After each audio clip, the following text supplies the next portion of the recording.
आज मैं अपने लिए नहीं आया, मैं आप लोगों से देश बचाने की अपील करने के लिए आया हूं। दोस्तों, ये क्या है? गवर्नर अगर इतने भारी बहुमत से जीती हुई सरकार, 117 में से 92 सीट आपने दी, इतने भारी बहुमत से जीती हुई सरकार की अगर बिल रोक ले तो ये जनतंत्र के ऊपर प्रहार है। ये जनतंत्र को रोकने की कोशिश कर रहे हैं, जनता को रोकने की कोशिश कर रहे हैं। गवर्नर की हिम्मत कैसे हुई जो जनता के द्वारा पास किए हुए बिल रोक ले? अगर केंद्र सरकार आपके 8,500 करोड़ रुपए का फंड रोक ले, ये जनता के ऊपर प्रहार है, जनतंत्र के ऊपर प्रहार है। इसके खिलाफ आप लोगों को आवाज उठानी पड़ेगी। देश तानाशाही की तरफ बढ़ रहा है। हम एक टाइम की रोटी कम खा लेंगे लेकिन तानाशाही नहीं बर्दाश्त कर सकते। गलत तो नहीं कह रहा मैं भाई साहब? तानाशाही बर्दाश्त नहीं कर सकता देश। हम एक टाइम की रोटी कम खा लेंगे, कुर्बानी देनी पड़ेगी हम लोगों को, लेकिन तानाशाही बर्दाश्त नहीं कर सकते। और इनके अहंकार का आलम देखिए।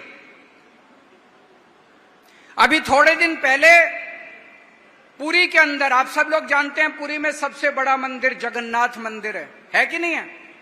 भगवान जगन्नाथ का मंदिर है। इनके जो राष्ट्रीय स्पोक्स पर्सन है भारतीय जनता पार्टी के संबित पात्रा, जगन्नाथ, भगवान जगन्नाथ, जगन्नाथ मतलब जगत के नाथ, पूरी ब्रह्मांड के नाथ, सृष्टि के नाथ, सृष्टि के भगवान। संबित पात्रा कहता है भगवान जगन्नाथ मोदी जी के भक्त हैं। ये अपने आप को भगवान से भी बड़ा मानने लगा है। ये अब खुल के कह रहे हैं कि भगवान मोदी जी का भक्त है। इनका नारा क्या है? जो राम को लाए हैं हम उनको लाएंगे। हम तो कहते हैं कि इस पृथ्वी के ऊपर भगवान हमको लाए हैं, रामचंद्र जी हमको, ये कह रहे हैं हम भगवान को लाए हैं। इनमें इतना अहंकार हो गया कि भगवान को लाने वाले ये लोग हो गए, इस सृष्टि के ऊपर भगवान को लाने वाले ये लोग हो गए। हम तो यही कहते हैं ना कि भगवान ने हमें पैदा किया पृथ्वी पे, भगवान ने ये पूरी कायनात रची, भगवान ने ये सृष्टि रची।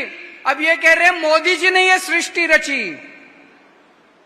इस अहंकार का तो जवाब देना पड़ेगा। अब ये आम जनता को कुत्ते बिल्ली समझते हैं, ये आम जनता को कुछ नहीं, इंसान नहीं समझते ये आम जनता को। दोस्तों, ये संविधान बदल देंगे। अगर ये तीसरा टर्म आ गया, ये दोबारा आ गया, ये संविधान बदल देंगे और सबसे पहले आपका रिजर्वेशन खत्म करेंगे। शुरू से आरएसएस और बीजेपी और इनकी सहयोगी संस्थाएं रिजर्वेशन के खिलाफ हैं। ये आपका रिजर्वेशन खत्म करेंगे। आज मैं अपने लिए नहीं आया, इस देश को बचाने की अपील करने के लिए आया हूं और आपसे निवेदन करने के लिए आया हूं कि मान साहब के हाथ मजबूत कीजिए, मान साहब की सरकार के हाथ मजबूत कीजिए, ताकि हम सब लोग मिलके पंजाब की तरक्की कर सकें और देश को बचा सकें।